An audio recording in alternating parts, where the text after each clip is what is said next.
नमस्कार। स्वागत है आपका अपने चैनल दिव्यज्ञ में।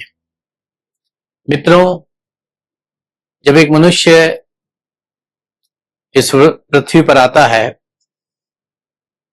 अर्थात वो जन्म लेता है, तो उसको एक नया परिवार मिलता है, अपने सहोदर मिलते हैं, बंधु बांधव इत्यादि मिलते हैं और धीरे धीरे वो शिक्षा प्राप्त करके व्यवसाय या धनोपार्जन के लिए नौकरी में जाता है। स्थायित्व प्राप्त करने के बाद वो अपनी घर गृहस्थी के बारे में सोचता है, विवाह होकर के उसका नया जीवन प्रारंभ होता है। लेकिन इसके बाद भी जीवन में जो एक टर्निंग पॉइंट होता है कि एक वैवाहिक जोड़ा जब अपने वंश वृद्धि के बारे में सोचता है, तो वो उसकी लाइफ का एक बहुत ही महत्वपूर्ण टर्निंग पॉइंट होता है। अर्थात हर व्यक्ति के मन में संतान की चाहत होती है और अधिकतर को ये प्रभु कृपा से आशीर्वाद भी प्राप्त होता है। लेकिन अनेकानेक ऐसे वैवाहिक जोड़े होते हैं जो इस सुख की प्राप्ति में भटकते रहते हैं और जीवन का बहुत बड़ा हिस्सा निकल जाता है और उन्हें निराशा ही प्राप्त होती है। तो आज हम इस बात की पड़ताल करेंगे कि ऐसे क्या कारण हैं कि उन व्यक्तियों को अपने जीवन में संतान का सुख प्राप्त नहीं हुआ या नहीं हो पा रहा है। संतान उत्पत्ति में बाधा के ऐसे क्या ज्योतिषीय योग हैं, इनको हम देखने की कोशिश करते हैं। सामान्यतः कुंडली में संतान का विचार पंचम भाव, भावेश एवं कारक गुरु से किया जाता है। जब इन पर पाप प्रभाव हो या भावेश तथा गुरु निर्बल हो, पंचम भाव में नीच पाप या अशुभ ग्रह हो, तो संतान उत्पत्ति में बाधा आ जाती है। इसके साथ साथ राहु केतु भी अगर कुंडली में अशुभ स्थिति में हो तो वो संतान में बाधा देते हैं। जब पंचम भाव में राहु या केतु स्थित हो अथवा पंचमेश या गुरु राहु या केतु से पीड़ित हो, तो चांडाल योग एवं पितृदोष नामक अशुभ योगों का निर्माण होता है। प्रथम, पंचम, नवम तथा एकादश भाव में राहु के स्थित होने पर यह संतान के लिए अशुभ होता है और संतान बाधा करता है। कुंडली में उपरोक्त इन भावों में कालसर्प नामक योग बनने से संतान में बाधा आती है।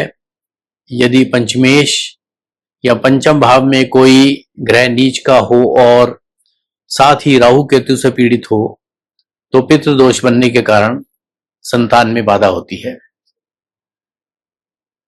इसके अलावा जब पंचम या एकादश भाव में विष योग हो अथवा पंचम भाव में निर्मल चंद्रमा, नीच का चंद्रमा, अमावस्या का चंद्रमा हो और पाप ग्रहों से पीड़ित हो या पाप कर्तृ योग के प्रभाव में हो, तो भी संतान में बाधा होती है, अर्थात संतान की संभावना शून्य होती है।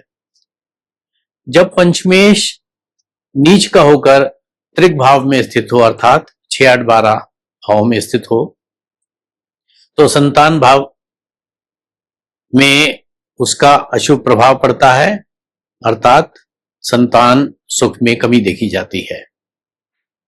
जब कारक ग्रह गुरु निर्बल होकर त्रिक भाव में स्थित हो, तो भी संतान में बाधा को दर्शाता है। पंचम भाव में नीच के ग्रह स्थित हो, तो भी संतान में बाधा उत्पन्न होती है।